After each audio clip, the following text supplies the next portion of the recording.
مرسی. من یه سری کلیات میگم خدمتتون، چون حالا خیلیاتون ممکنه موازی درس LLM داشته باشید یا یه سری کارا خودتون کرده بودید، ممکنه یه سری چیزا تکراری باشه براتون، ولی حالا چون ورکشاپ پلنش رو این بوده که همه چیزو از صفر بگیم، سعی میکنیم که این اتفاق بیفته. خب موضوع ورکشاپی که ما داشتیم برای تمرین 6 که حالا یه بخشی از تمرینتون هم امروز توی همین ورکشاپ قرار انجامش بدیم، پیاده سازی یه چت بات هستش با استفاده از LLM ها و حالا اون سافتور، اون ابزاری که قرار استفاده کنیم برای این پیاده سازی ابزار لنگچین هستش و بالاخص یکی از ماژولاش به اسم لنگگراف که برای پیاده سازی با استفاده از منطق ایجنتی که حالا خیلی میتونه به ما کمک کنه امکانات خیلی زیادی در اختیارمون قرار میده. مثلا میکنم بیشترم روی اون بخش مانور بدم، چون خود لنگچین رو حالا بخشای مثل ریتریور و اینجور داستاناش کاش سر تایم بیاد بچه‌ها، بحثای اینطوریشو منابع خیلی براش زیاده توی اینترنت. حالا چیزی که خیلی براش آموزش و اینا پیدا نمیشه خود بحث لنگگرافه که حالا امروز بیشتر فوکوسمون رو سعی می‌کنم روم بذاریم. خب من شروع می‌کنم با اجازهتون. مفاهیمی که حالا امروز قراره خیلی نسبتاً سطحی تا این حدی که بفهمیم چی هست اون بیلدینگ بلاک‌ها رو بگیریم که بتونیم موقع انجام دادن تکلیف خیلی گم نباشیم. حدودشون همینه که جلوی چشتونه. قرار از لنگچین استفاده کنیم، لنگگراف استفاده کنیم، LCEL اون لنگچین اکسپرشن لنگویجه که شاید بشه بود لنگویج نمیشه بهش گفت، ولی یه سری چیزا عملا همون امکانات پایپینگ لینوکس رو شاید بشه گفتش اومدن پیاده کردن که بتونید یه استفاده خوبی داشته باشید. حالا یه سری چیزای دیگه مثل رانبلا که در موردش صحبت کنیم. یه ذره پرامپت انجینیرینگ انجام میدیم که حالا توی تمرینتون باید به تفصیل بیشتر انجامش بدید. تبدیلی سرچ رو امروز احتمالاً پیاده باش نداشته باشیم چون بخش تمرینتون هست و وکتور استوری که قرار استفاده کنیم، اگه حالا اسمشو درست بگم بقیه اینطوری میگن، فایس مال متا، از پایدانتیک استفاده میکنیم برای بحث‌های ولیدیشن و پارسینگ LLM هامون و اون LLMی هم که میخوایم مورد استفاده قرار بدیم لاماسه 70 میلیاردیه که حالا شاید بشه گفت قوی ترین مدل اوپن سورسیه که ما الان داریم. دلیلی که این مدل رو انتخاب کردم احتمالاً یعنی قطعا برای کار ما یه ذره اوورکیله، ولی خب من نمیخواستم خیلی درگیر قدرت LLM بشید شما، چون یه سری ابزارهای جدید باید یاد بگیرید، خیالمون از اون LLM راحت باشه از اون قدرتش و حالا اگه قرار چالشی داشته باشیم سمت پیاده سازی و خود ابزارها باشیم. حالا من دیگه خیلی مقدمه نگم، شروع کنیم کار. اول اینکه در مورد خود LLM ها یه صحبتی بکنیم که اصلا LLM ها چی هستن. یه سری صحبت‌ها شده، هم آقای دکتر سر کلاس، هم محمد جواد و دانیال توی ورکشاپ‌های قبلیتون خیلی چیزای باحالی بهتون گفتن در مورد LLM ها. LLM ها کلاً همون لنگویج مدلایی هستن که اکثرا الان دیکودر اونلی هستن و خیلی یهو بزرگ شدن دیگه. یعنی یه جورایی شاید بشه نتیجه اون، شاید بشه گفت قماری که جی پی تی کرد، قماری که اوپن ای آی کرد حالا با کمک مایکروسافت، یهو اومدن تو جی پی تی سه تعداد پارامترها رو خیلی بردن بالا. جی پی تی 3 رو الان اینجا می‌بینید توی این عکس، 175 میلیارد پارامتری سمت چپ.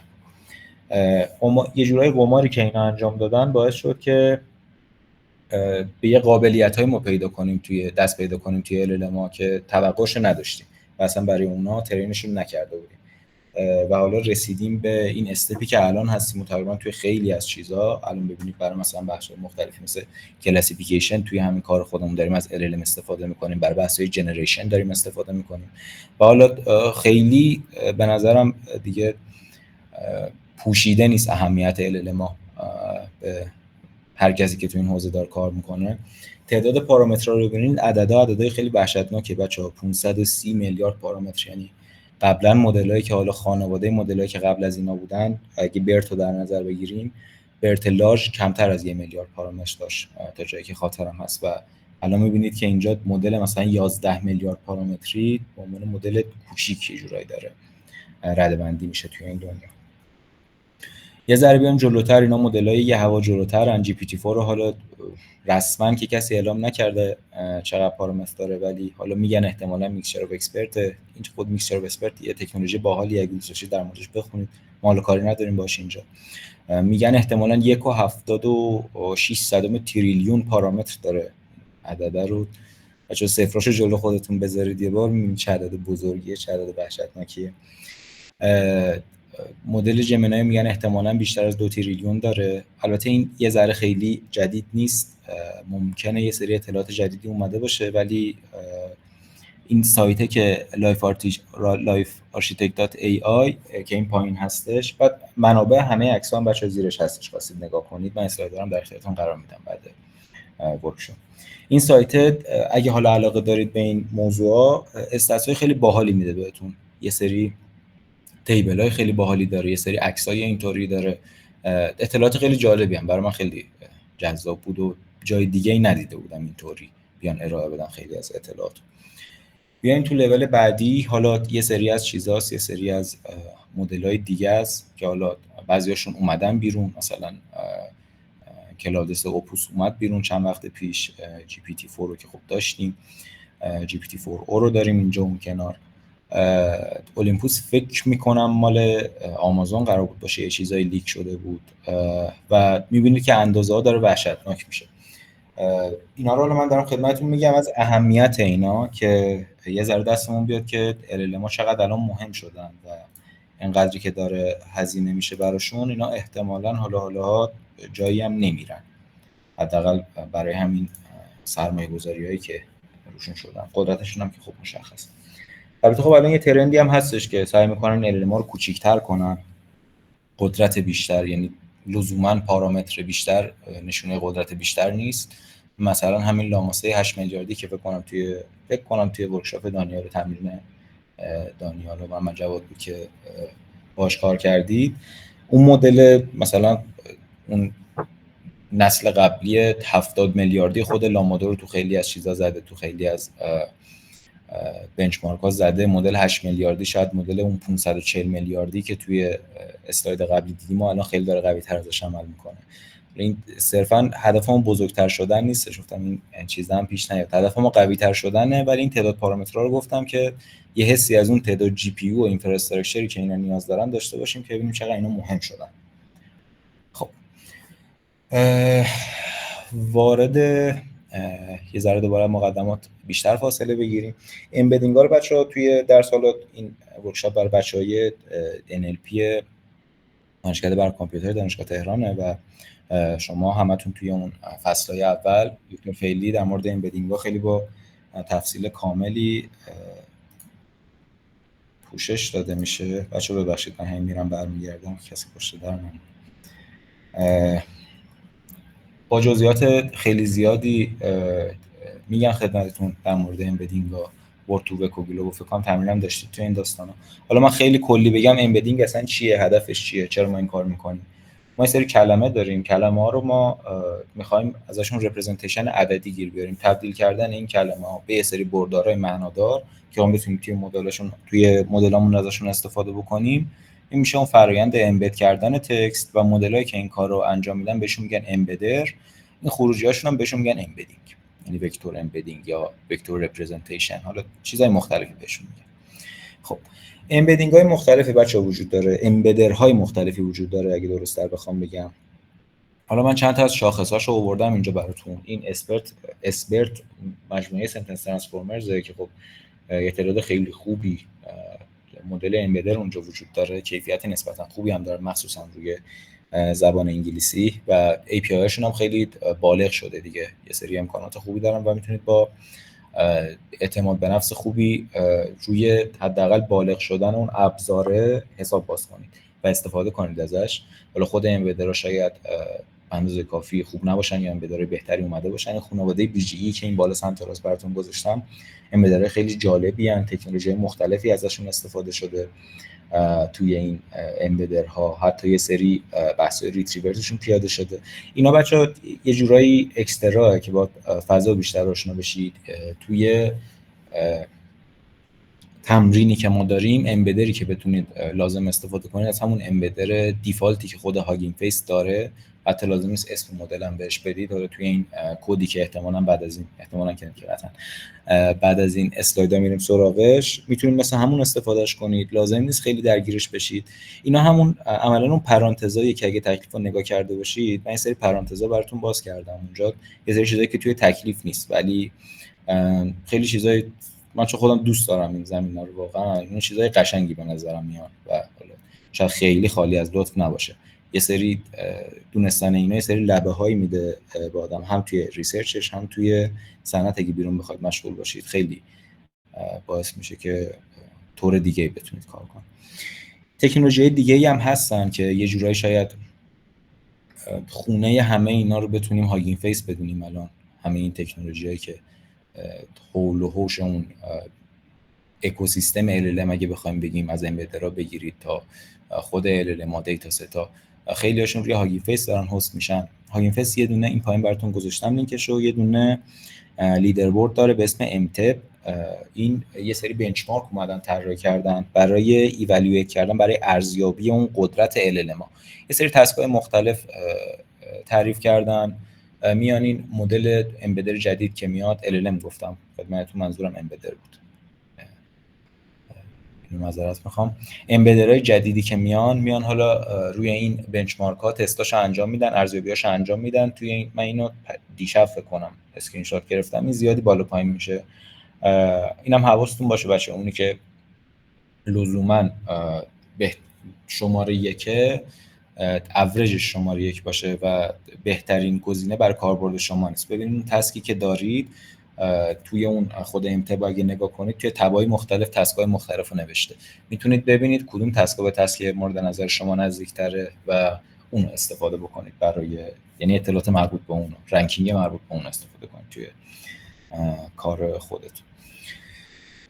امبدرها رو یک کوچولوی پرانتز هم در مورد امبدرهای برای فارسی صحبت کنم من براتون. طبق حالا تجربه خیلی محدودی که من داشتم، امبدرهای فارسی فاصله خیلی زیادی دارن با امبدرها توی زبان انگلیسی متاسفانه. ولی خب متاسفانه برای یه عده است، خوشبختانه برای یه عده دیگه است. خب این جای ریسرچ رو باز میذاره که مدل بهتری، امبدرهای بهتری ما بتونیم بر زبان فارسی برسیم. بهترینش شاید بشه به گفت لب 3 باشه و BGE اگر خواستید استفاده کنید توی کارهای خودتون. کلا امبدینگ‌های مولتی لینگوال بیشتر. این مدل جدیدی هم فکر میکنم بچه‌های پارت دادن چند وقت پیش، اونم شاید یه برت بیس بود، من خودم استفاده نکردم ازش ولی اونم شاید خوب باشه. ولی توی تمرین ما حالا عمدن شما بتونیم یه نتیجه معناداری بگیریم و خروجی کارمون رو ببینیم. من سعی کردم روی انگلیسی پیش بریم و بتونیم ببینیم دقیقاً نتیجه های کار رو به اون شکلی که یه کیفی بتونیم بکنیم، حداقل کیف زحمت می‌کشیم. خب امبدرها رو در موردشون صحبت کردیم. اول ما گفتیم امبدینگ چیه، امبدرهای مختلف رو در موردشون صحبت کردیم. حالا ما امبدینگ ها رو در آوردیم، نیاز داریم یه جایی اینا رو ذخیره کنیم که بتونیم بهشون با سرعت خوبی و قدرت خوبی هم مدیریتشون کنیم، هم دسترسی بهشون داشته باشیم. اینجاست که میشه اون مبحثی که وکتور استورا وارد کار میشن. وکتور استورا بچه یه چیز خاصی نیستن، همون دیتابیس ها هن که من اینا رو سعی می‌کنم البته ابسترکت بگم دیگه، حالا شاید خیلی دقیق نباشه. یه فرمی از دیتابیس هن که موقعی که داشتن اینا رو توسعه میدادن تو فکرشون بوده که این قراره برای امبدینگ استفاده بشه، یه سری ویژگی‌های داشته باشه. مثلا ما امبدینگ‌ها رو می‌خوایم چیکار کنیم باشون؟ یه سری بردار داریم، ابعاد بزرگی دارن، اینا باید ذخیره بشن با سرعت خوبی، باید اون ابعاد دیتا قابل بازیابی کردن باشن، باید بتونیم یه وکتوری که داریم بتونیم ببینیم، مثلا نمیدونم یه کوئری داریم می‌خوایم ببینیم به چه سندی توی دیتای ما نزدیک‌تره، این باید با سرعت خوبی بتونه انجام بشه. اینو بهش میگن سیمیلاریتی حساب کردن، که اون عملاً سرچ وقتی ما می‌کنیم اون داده‌های مرتبط رو بتونه بکشه بیرون. یه سری از ویژگی‌های اینطور باید داشته باشه. همه اینا که جلو چشتونن بچه‌ها، من باشون یه حداقل پروژه‌ای زدم در حد یه هابی هم بوده باشه. هر کدومشون یه سری ویژگی‌های خاص خودشونو دارن که خیلی به نظر من قشنگه، شاید باحال باشه کار کردن باشون. چیزی که ما قرار ازش استفاده بکنیم توی این ورکشاپمون و حالا توی تمرینتون این وکتور استور فایز روی متا، حالا شاید خیلی هم دقیق نشه بهش گفت وکتور استور، ولی وکتور استور هم داره، یه الگوریتم هم داره کنارش. کروما دی بی هستش که یه جوری کم دردسرترینه، مموری بیسته و شما خیلی راحت میتونید ازش استفاده بکنید. وسپا یه ذره بد دسته بچه‌ها، یه ذره حرفه‌ای‌تره ولی امکانات خیلی باحالی داره. آخرین باری که من تستش کردم باید سرور دیتابیس شما میبرد بالا و به اون راحتی نبود که بخواد استفاده کنید، داشتن کتابخونه پایتونش رو ایمپورت کنید درج شروع کنید کار کردن. میلوس امکانات باحالی داره، کوادرانت اینا بچه‌ها بعضیاشون هم برای مثلا ما مودالیتی‌های مختلفی داریم دیگه، یعنی یه وقتایی امبد کردن، تبدیل کردن به وکتور مخصوص متن نیست. یه وقتایی ما می‌خوایم عکس رو تبدیل کنیم به وکتور و مدل داشته باشیم برنامه. یه وقتایی می‌خوایم گراف انجام بدیم. مودالیتی‌های مختلفی داریم. بعضی از اینا روی مودالیتی‌های غیر از تکست امکانات خوبی دارن. پستگره اسکیول هم که اینجا گذاشتم بگم تا یادم نرفته، این یه پی جی وکتور داره. خود پستگره که خب احتمالاً در جریانش باشید، اسکیول بیسه و خب خیلی سالم هست، ولی یه پی جی وکتوری داره که تو این زمینا یه سری امکانات میده و اگه حالا یه اینفراستراکچر دارید که دیتاهاتون رو پستگرس میخواید اینم استفاده کنید عوض نکنید، اون شاید بتونه کمک کنه. حالا به طور خاص روی این کانتکستی که ما داریم که کار کردن با تکست هستش، به نظر من اینا خیلی هم شخصی میشه دیگه. قشنگ‌تریناشو که بخواید بررسی کنید همین کم دردسرترینش همین محصول متا، ولی وی وی 8 و لنس دی بی و الاستیک سرچ چیزای خیلی باحالی دارن. الاستیک سرچ که حالا خیلی سال یه جورایی استاندارد توی صنعت برای بحث تکست و کلا هر چیزی که مربوط به تکست میشه، قبل از اینکه حالا حتی به امبدرها برسیم، قبل از اینکه ال ال ما بیان، این خیلی وقت هستش فول تکست سرچ و چیزا رو اگه باهاش آشنایی داشته باشید ما هم یه اشاره خیلی کوچیکی جلوتر بهش می‌کنیم. امکانات خیلی زیاد باحالی داره. الاستیک خیلی هم جا افتاده است، قدیمی‌تر از هم است، ولی این وی وی 8 و لنس دی بی ذره جدیدترن و یه سری امکانات باحال‌تری دارن. اگه خواستید حالا علاقه داشتید میتونید اینا رو بررسی بکنید، ولی چیزی که ما نیاز داریم همین محصول متایی که کار کردن باشم در حد 2 خط کده، اگه یه خط نباشه خیلی آسون کار کردن باشه. خب بریم سراغ اینجا خود وکتور استورا رو داریم. هدفشون چیه؟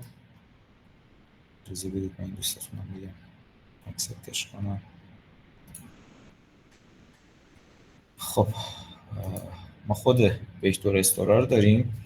هدفشون اینه که یه جنبندی داشته باشم روی حرفایی که خدمتتون گفتم.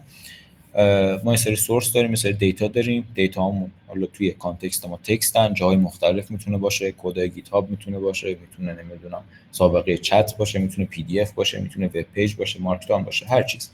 مثلا ما باید یه شکلی بریم لود کنیم، اینا رو ترانسفورمش کنیم به یه فرمتی که قابل استفاده هست برای اون امبدرمون، بدیم امبدش کنیم، وکتورها رو در بیاریم، یه جای ذخیره کنیم. این میشه تا این بخش صورتی بحث استور ما هستش که بعد از اونم حالا میریم سراغ ریتریوش که در مورد ریتریو و کلا بازیابی هم یه توضیحات مختصری میدم خدمتتون. بچه‌ها این لینک هایی که این پایین هم هست در مورد هر کدوم از اینا خواستید بیشتر بدونید، این لینک ها روی لنگچین کلا یه ذره معروفه به اینکه داکیومنتیشنش به انگلیسی سخت نوشته شده ولی اخیراً خیلی بهتر شده. یه جورایی چیزم هست، یه جورایی ذات کارم هست. من همیشه میگم لنگچین شما هر سری باز کنید ریپو گیت هابشو، آخرین ریلیسی که دادن با شانس خیلی خوبی کمتر از مثلا 24 ساعت یا حتی 12 ساعت پیش بوده. خیلی این کلا اکوسیستم فعالیه، اکوسیستم پویاییه و حالا داکاش هم با توجه به اینکه فیچراش خیلی زود به زود میان شاید خیلی قشنگ و قابل استفاده نباشن، ولی حالا دائم داره بهتر میشه.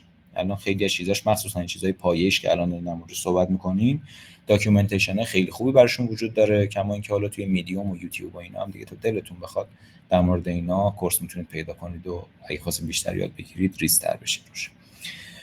وکتور استور، خب حالا ما تا اینجا صحبت کردیم که داکیومنتامون رو برداریم، تبدیل کنیم به سری بردار، یه جای ذخیره کنیم. میمونه اون بحث بازیابیش که حالا اینا رو چطوری بهشون دسترسی داشته باشیم. اینجا میشه مبحث مربوط به ریتریورا، مبحث مربوط به بازیابا. حالا یه درس خیلی خوبی هم دانشگاه خودمون داریم در مورد این بازیابی اطلاعات. یه سری اطلاعات خیلی خوبی مثلا بچه‌ای که میخوان متن کار کنن یه سری اطلاعات خوبی میتونن بگیرن از اون درس. سمت چپش رو تا وکتور استورش رو بچه‌ها داشتیم توی اسلایدهای قبلی. ریتریوال عملا اینه که شما یه دونه کوئری، یه دونه پرسجو از سمت کاربر میاد، فرض کنید سرچ میکنید تو گوگل، یه کوئری میزنید به دیتابیستون، این بیاد بفهمه که کدوم چیزا یه الگوریتمی باشه که بفهمه بین این سندایی که شما ذخیره کردید کدوما از همه مربوط ترن به این قضیه. این میشه بحث ریتریوال به طور کلی، بازیابی اطلاعات. ما یه حجم خیلی بزرگی از داده داریم، یه بخشیشو نیاز داریم، این بخش رو چطوری پیدا کنیم؟ این خیلی کلی بخوام بهتون بگم یه همچین سوالی سعی می‌کنه جواب بده این بخش. به طور کلی شاید بشه گفت یه دسته سومی هم وجود داره، شاید دسته‌های چهارم و پنجمی هم وجود داشته باشن. حالا ما اون دسته سومش رو توی یکی از اون پرانتزا گفتم بهتون، چیزای باحالیه. ولی دو دسته اصلی که حالا خیلی مرسوم و توی ترکیب با هم استفاده میشه و یه سری نواقصی که هم دیگه دارن، هر کدوم از روش‌ها یه سری نواقص دارن، یه سری خوبی‌ها دارن، اینا با هم دیگه چفت میشن و یه معمولاً یه کیفیت خوبی رو بهتون میدن. توی تمرینتون اون بخش امتیازیش هر دوی این موردی که الان میگم خدمتتون رو داره، ولی توی بخش اصلی که حالا امتیازی نیست، شما اون بخش دنس یا همون سمنتیک، حالا بحث‌های مختلفی داره، رو میتونید یعنی اونو باید پیاده بکنید. اینو به طور کلی بخوام بهتون بگم، خیلی نمیخوام بچه‌ها ریز بشم تو این قضیه، یه دنیا حرف داره بر خودش، ولی خیلی کلی ریتریورها اینجا میبینید کوئری دو جا میره وقتی وارد میشه، یکی به دنس ریتریور میره، یکی به اسپارس ریتریور میره. اسپارس ریتریورها یا لکسیکال ریتریورها میان همون فول تکست سرچ انجام میدن، یعنی فکر کنم توی تمرینای اول یه سری چیزا مثل استمینگ و لماتیزیشن و اینا داشتید، اینا تکنولوژیان که توی این سمت به کار میان. یه سری الگوریتم‌ها یعنی اگه علاقه داشتید BM25 و BM25 رو میتونید در موردش بخونید. اینا میان کیورد سرچ انجام میدن، یعنی عملا متن رو با متن مچ میکنن و میبینن که مثلا شما توی کوئریتون کدوم کلمه ها حالا تا حدودی با یه سری هیوریستیک دارن، کدوم این کلمه ها مهمترن، کدوم میتونن بار معنایی بیشتری به ما داشته باشن و حالا اینا رو مچ میکنن با کل اون کورپسی که شما دارید، میگن اینا از این نظر کدومشون بیشتر، این تعداد مچ ها بیشتره بین اون کوئری، یعنی صرفا در حد کیورد لوله، از تکست خارج نمیشیم. اینجا امبدینگی وجود نداره، اینجا برداری وجود نداره. اون وقت سمت دنس ریتریورها یا دنس ریرنکرها، البته اینجا ریرنکره، اینا شما ریتریور هم در نظر بگیرید، مفهومش عملا یکی میشه، تصویرش خیلی دقیق نباشه ولی مفهومشون یکی میشه. دنس ریتریورها میان از امبدینگ ها استفاده میکنن، چیزی که تا الان صحبتشو کردیم تا اسلاید قبل از این، میان یه سیمیلاریتی میزنن، حالا فانکشن های مختلفی برای سیمیلاریتی وجود داره، حالا ساده ترین شاید همون کوساین سیمیلاریتی باشه، بین دو تا بردار میبینن کدوم بردار به هم نزدیکترن، میگه بردار این سنده به بردار این کوئری کاربر نزدیکتره، پس احتمالاً این میتونه اون سندی باشه، مصرفتون باشه، اون میتونه اون سندی باشه که این کاربر دنبالشه و من اینو بهش برگردم، یه همچین شهودی پشتشه. حالا این دوتا رو شما فرض کنید یه دونه سمنتیک ریتریور یا یه دونه دنس ریتریور دارید، یه دونه لکسیکال ریتریور یا اسپارس ریتریور، اینا هر کدوم یه سری امتیازی میدن به اسناد با توجه به کوئری شما. این امتیازها رو شما میتونید یه جوری با یه الگوریتم با فیوز کنید، اینم دوباره خودش حوزه ریسرچه، تو ساده ترین حالت میتونید شما وزن برید به اینا، بگید مثلا 30% لکسیکال من مهمه، 70% اون سمنتیک من مهمه، این امتیازها رو با هم جمع کنید، اونطوری به کاربر نشون بدید که کاری که حالا تو بخش امتیازی مربوط به ریتریورتون باید انجام بدید دقیقاً یه همچین کاری. فکر می‌کنم جواب خیلی از سوالاشم هم دادم اینجا، ولی خب اوکیه دیگه، چون مفاهیم خیلی زیادی قرار باشه سر کار داشته باشید، حلالتون. خب بریم اسلاید بعدی، میرسیم به بحث چانکینگ و اینکه چرا ما چانکینگ رو نیاز داریم. اینا حالا خیلی شاید هم لول چیزایی که قبلا تا اسلایدهای قبلی داشتیم در حد ابسترکشن مهم نباشه، مفاهیم پایه‌ای نباشه به اندازه اونا، ولی چون هم باید توی تمرینتون پیاده سازیش انجام بدید و هم احتمالاً زیاد باید سر کار داشته باشید اگه بخواید این سمتا کار کنید، اینم من گفتم توی این اسلاید بیارم مثلا چی هر چه لازم میشه. خب داکیومنت‌های هم ابعادشون هم تعدادشون با هم فرق داره، طولاشون یعنی با هم فرق داره. شما فرض کنید کل اخبار یه سایت خبررسانی میخواد بردارید، روی این جستجو انجام بدید. خب نه هر کار خبرها هر کدومشون یه اندازه‌ای دارن و حالا شما میخوایم LLM استفاده کنیم، اون اندازه ورودی LLM ما یا حالا کانتکست ویندوشون هم محدوده دیگه. یعنی از 2K شروع میشه LLM ما که اوکی الان میره تا با یه سری روشایی که اینم بحثای جالبی داره تا 1,000,000 توکن هم بعضی وقتا کانتکست ویندو رو مثل مدلای جمینای گوگل بزرگ کردن. ولی عرفش اینه که ما مدلمون در حد مثلا 4K 8K یا 32K اندازه اون کانتکست ویندوشونه و خب اون ورودیایی که ما میتونیم بدیم بهشون باید توی این قالب جا بشه، باید توی این اندازه جا بشه. یکی از دلایلی که ما چانکینگ نیاز داریم اینه. چانکینگ هم خودش اسمش مشخصه دیگه، تصویرم مشخصه، یعنی این داکیومنتمون رو بشکنیم به بخشای کوچیک‌تر. حالا چطوری بشکنیم به بخشای کوچیک‌تر؟ الگوریتم‌های خیلی مختلفی داره، کارهای خیلی باحالی شده تو این زمینه. تکست اسپلیترهای زیادی وجود داره تو خود لنگچین. اگه علاقه داشته اینم یکی دیگه از اون پرانتزاست، میتونید بخونید در موردشون. هر کدوم شهود خیلی باحالی دارن، مثلا نگاه کنید تو چطوری اینطوری فکر کردی.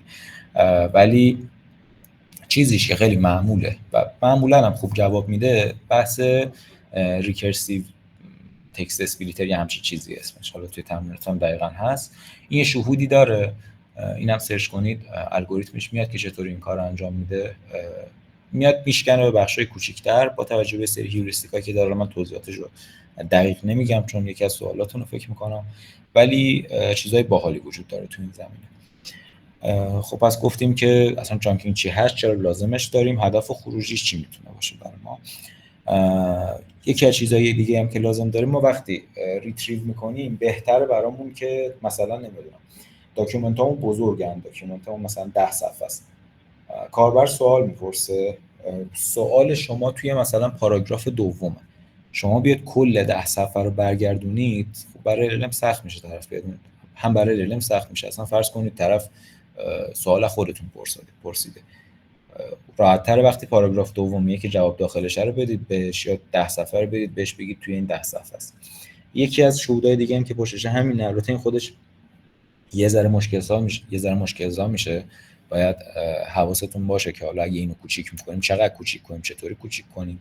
اینم دوباره یه بخشی از تمرینتونه که اینو با هایپر پارامترها میتونیم دستکاری کنیم روی چیزهای مختلف، روی الگوریتم‌های مختلف.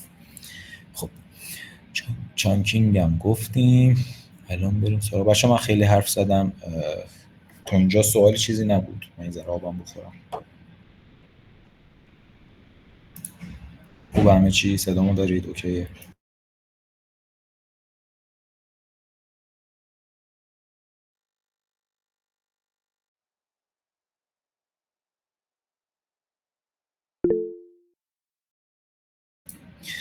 خب شکر خدا. خب بریم سراغ یه ذره چیزایی. تا الان در مورد پایه‌ها داشتیم صحبت می‌کردیم، یه ذره در مورد مفهوم‌ها صحبت کنیم. خب بچه‌ها LLM‌ها توی یه سری چیزا خوبن، توی یه سری چیزا بدن.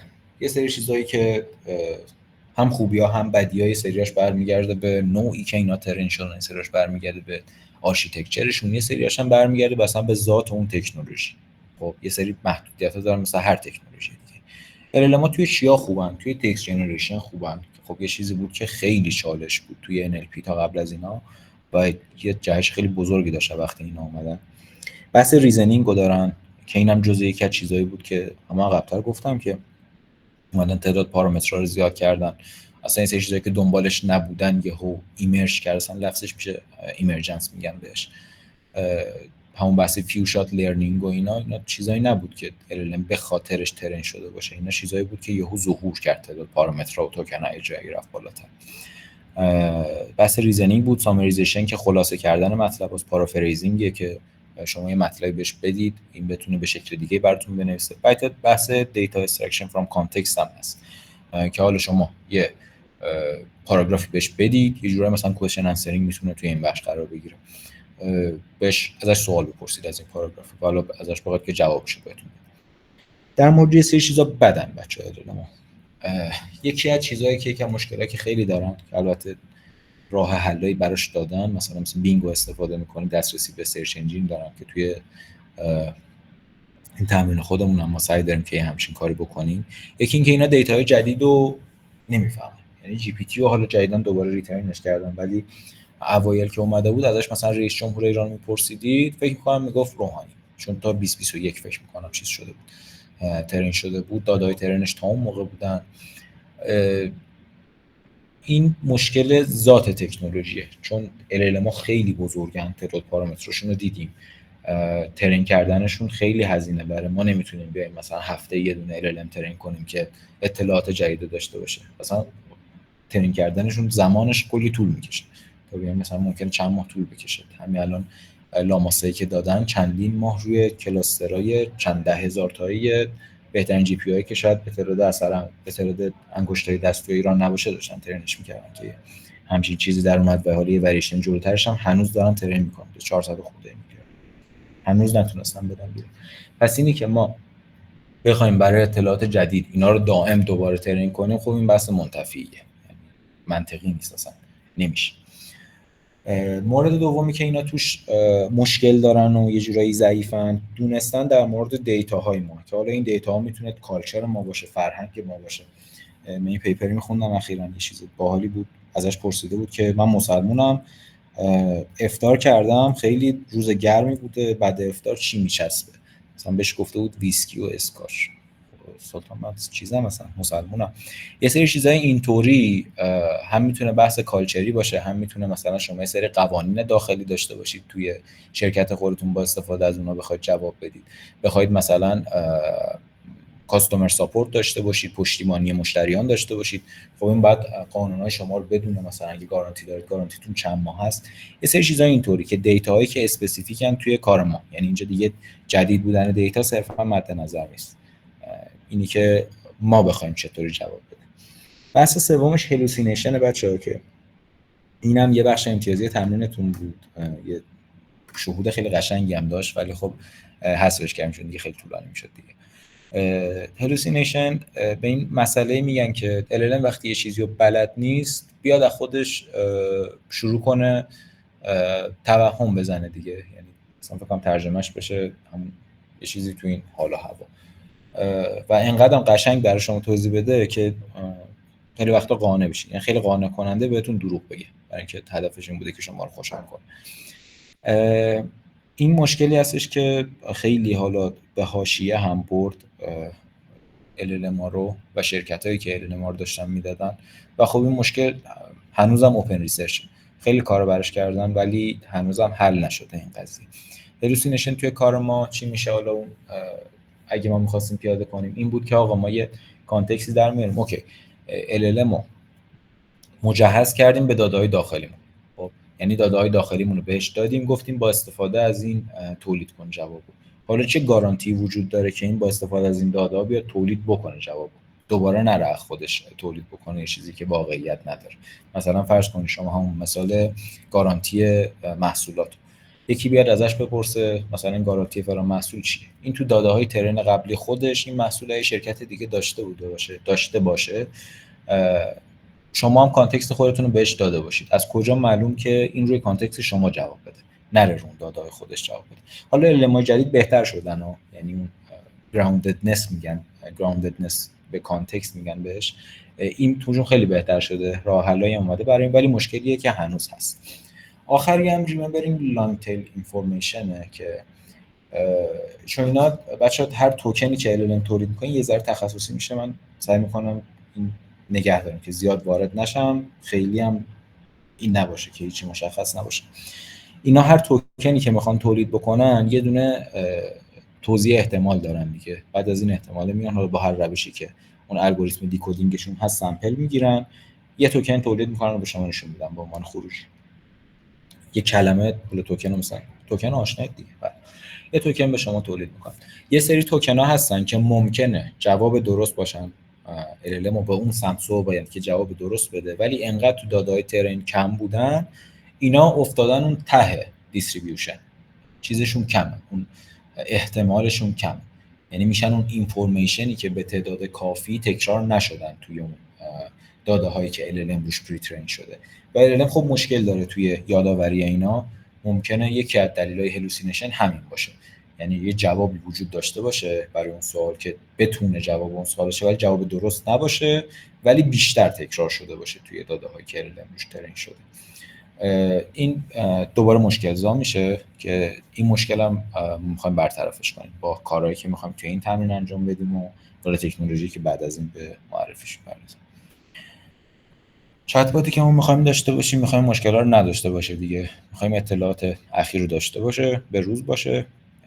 می‌خوایم اون اطلاعات بیزنس اسپسیفیکی که ما داریم به اونا اهمیت بده که حالا توی تمرینتون میشه کتاب آقای جورافسکی که حالا کتاب مرجع درس هست و چت باتمون باید تراستورزی باشه دیگه. حالا این تراستورزی هم خودش کیوردیه که خیلی جای کار من اینو عمدن آوردم که حالا کسی علاقه داره خود LLM تراستورزی رو سرچ کنه، دیدم زمینه‌های ریسرچی خیلی باحالی توش وجود داره. خب میرسیم بچه‌ها به رگ که حالا احتمالاً اسمشو خیلی شنیدید. بزنید توی یوتیوب، بزنید 500,000 تا الان آموزش در موردش هست. یه چیزیه که همه جا دارن استفاده میکنن چون یه تکنولوژی که نسبتاً اورهد خیلی کمی داره، پیاده سازیش انقدر سخت نیست و ارزش افزودش خیلی زیاده، هم برای بیزنس ها هم برای ریسرچ. رگ تا الان که اومدیم اینجا تمام کامپوننت هایی که استفاده میشه توی رگ رو ما پوشش دادیم. رگ خودش چیه؟ ریتریوال، آگمنتد جنریشن. ریتریوال که در موردش صحبت کردیم، ریتریورها چی ان، بازیابی چیه. آگمنتد که یعنی تغییر دادن، جنریشن هم اینا چیز دارم میگم دیگه، خیلی دقیق نیست.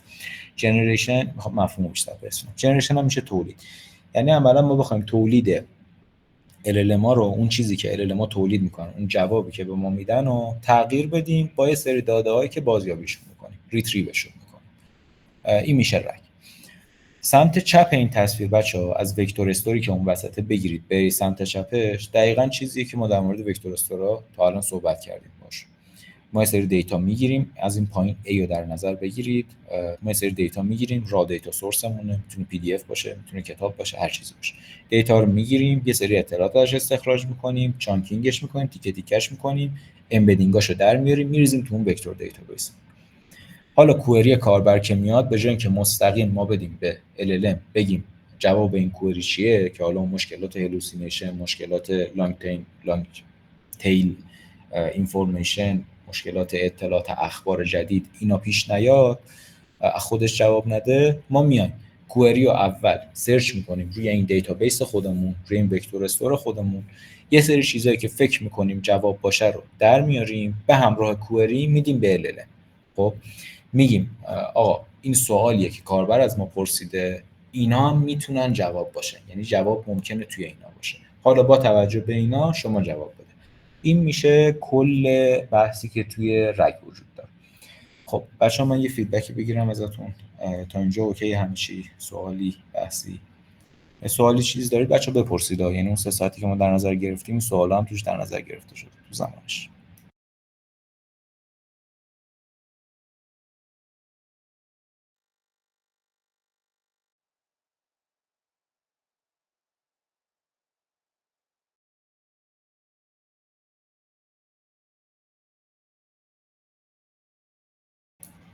خب مرسی بچه‌ها که فیدبک رو میدید. من بفهمم میاد صدا. تا حدودی بله، یعنی شما اون چیزی که برمیگردونید، فرض کن یه پاراگراف برمیگردونی که توی جمله دومش به یه نحوه دیگه جواب سوال این طرفه هست، خب ولی اون پاراگراف رو دقیقاً برگردونی بهش، هم ممکنه یه سری چیزای نامربوط بهش برگردونی. حالا با توجه اینجا مثلا اون چانک سایز مهم میشه. شما فرض کن یه صفحه داری، توی پاراگراف دوم از جواب کل صفحه رو برگردونی، خب طرف تجربه کاربری خوبی نداره، بهترین تجربه رو نداره، خب هزینه هم برات داره دیگه، زیاد داری برمیگردونی. همین که دقیقاً همون صحبت قشنگ شدن است که اون LLM قشنگ بیاد اینو بکشه، اون اجرای اون جون مطلب رو بکشه بیرون از اون کانتکست ها، بهش بگه آقا جواب این.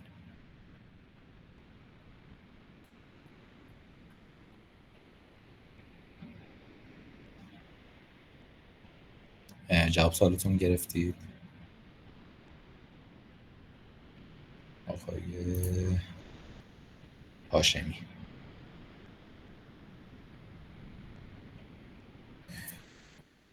به صورت خام منظورتون از ریتریور یا LLM؟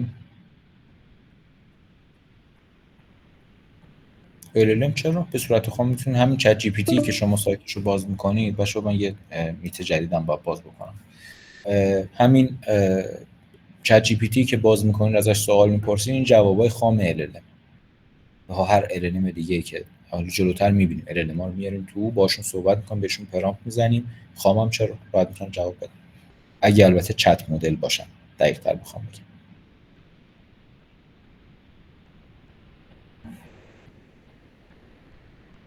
ولی خب خام جواب بدن و مشکلاتی که گفتیم داره دیگه، یعنی ممکنه هلوسینیشن کنه، ممکنه جوابش به روز نباشه یا چیز این شکلی. روی اون دیتا ترین شده باشن، منظورتون رو من دقیق متوجه نمیشم.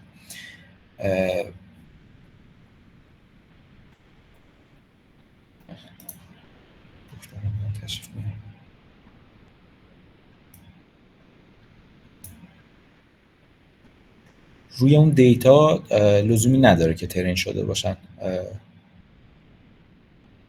اینجا دیگه میشه دقیقاً اون هدف اون وکتور استور ما، یعنی اون دیتاهای جدیدمون رو ما ریختیم توی اون دیتابیسه که اطلاعات مربوط رو ازش داریم میکشیم بیرون و میدیم به LLM که با توجه به اون جواب بده. هدف این دقیقاً این مشکل رو داشت LLM، ما برای اینکه حلش کنیم اومدیم یه دیتابیس اضافه کردیم از داده‌های جدید. خوش اومدید دکتر. سلام، روز همگی بخیر دوستان. خواستم فقط ببخشید من نمیخوام مزاحم دوستان بشم، فقط خواستم ببینم وضعیت حضور دوستان چجوریه. ممکنه بعداً خارج شم. شما ادامه بدید لطفاً. هستم خدمتتون. آیا هاشمی جواب سوالتون رو گرفتید؟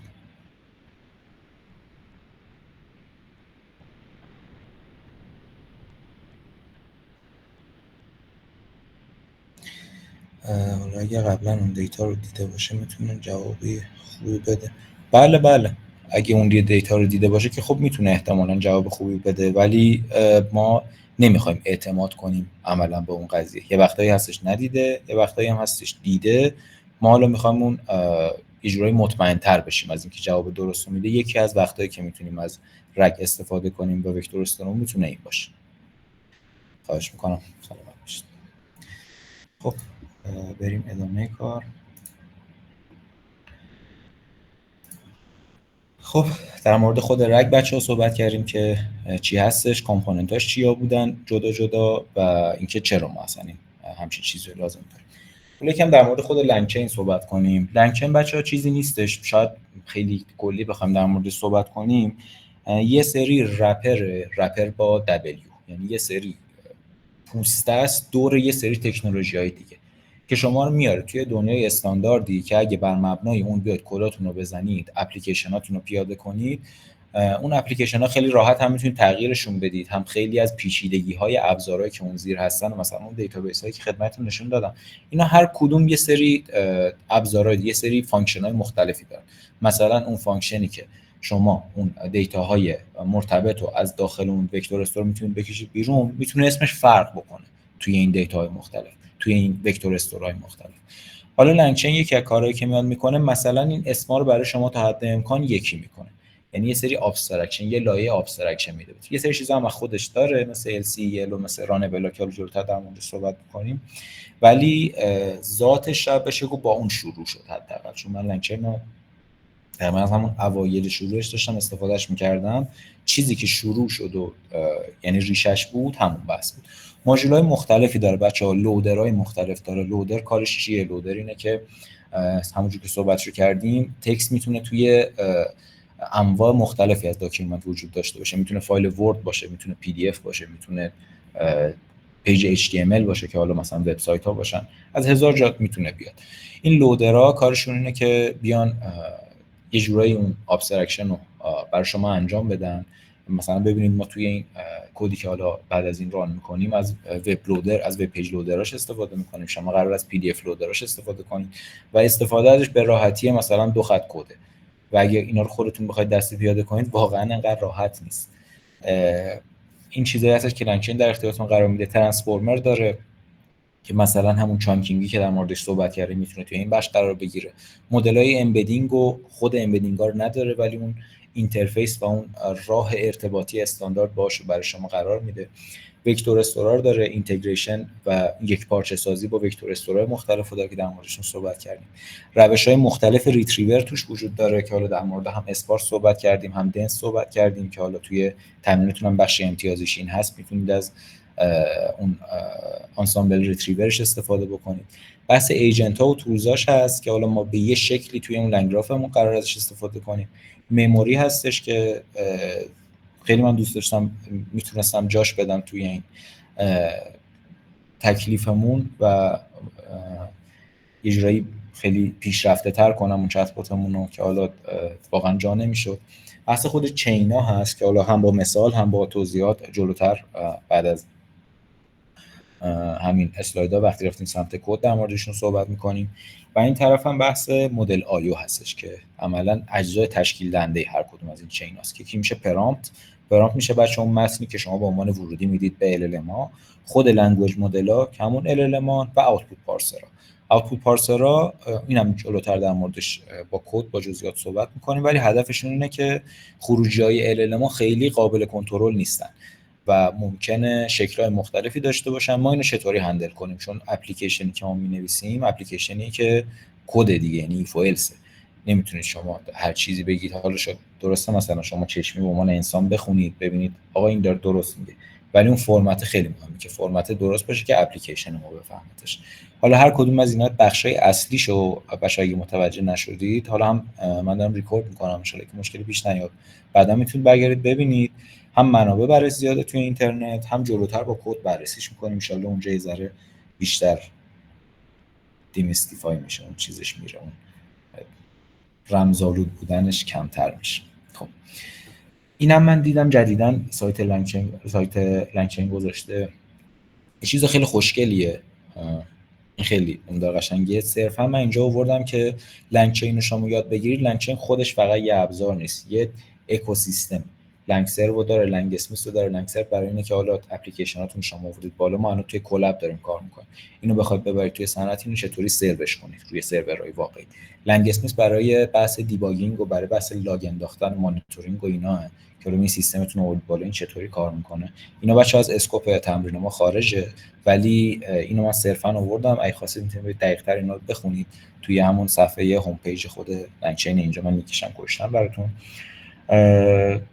کلاً یادگیریش خیلی میتونه با توجه به اون اکوسیستمی که داره مفید باشه. به نظر من ابزار خیلی مفیده و حالا یه سری ابزارهای دیگه هم بودش برای این کار.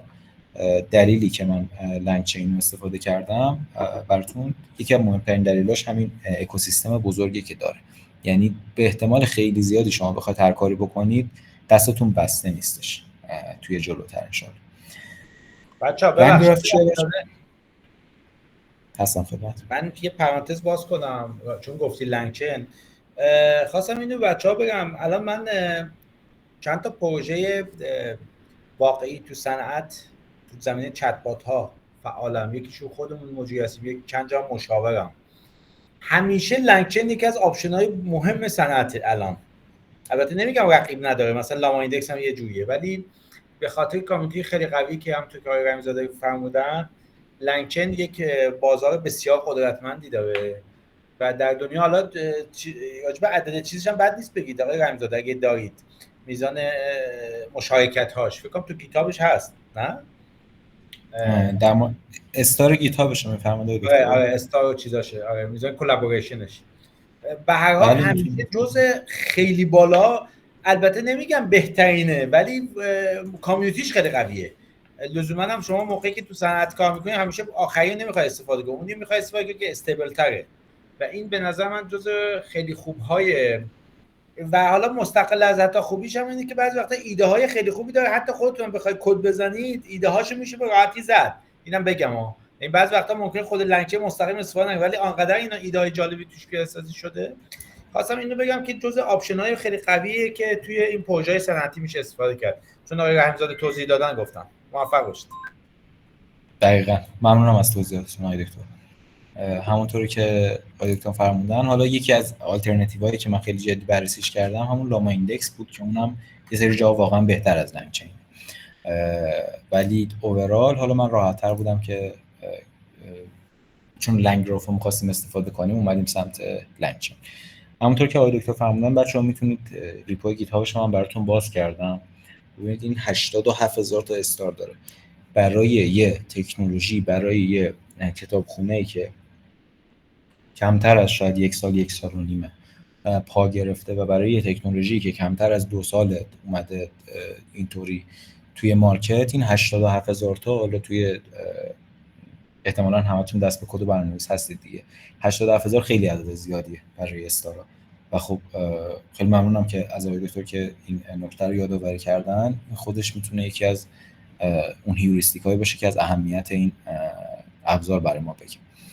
خب من با اجازه دکتر این اسلاید آخرمونم بگم و بریم سراغ چیز. بچه‌ها اینم بذارم ران بشه اگه ریکانکت شده که خیلی منتظرش نمونیم. ای بابا جی پی ما هم گرفت. خب بذاریم ران بشه. اینور من یه کگلم باز کردم موازی که مشکل زا نشه برامون. تهش بچه‌ها من یه چون تایم میتمونم داره تموم میشه، تا یه بریک چند دقیقه میدیم و من این بحث جی پی یو رو یه اکانت جدید باز کنم و حالا اون کدش رو میتونیم توی اون لینک جدید کلاب ادامه بدیم. من این اسلاید لینک جدید میت ادامه بدیم. ببخشید اسلاید آخرم بگم خدمتتون.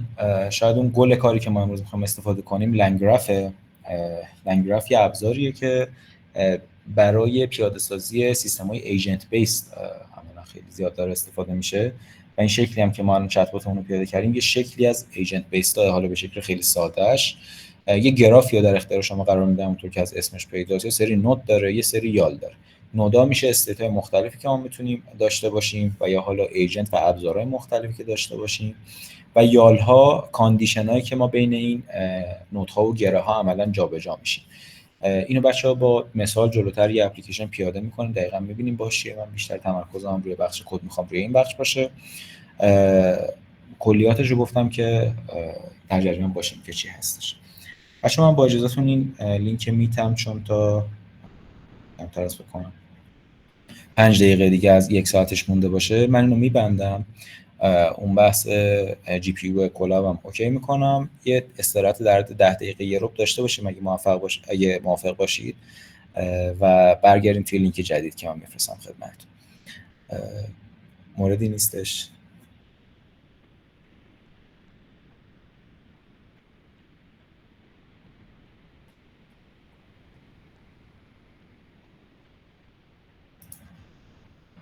بسیار عالی. پس بچه‌ها یه چند دقیقه دیگه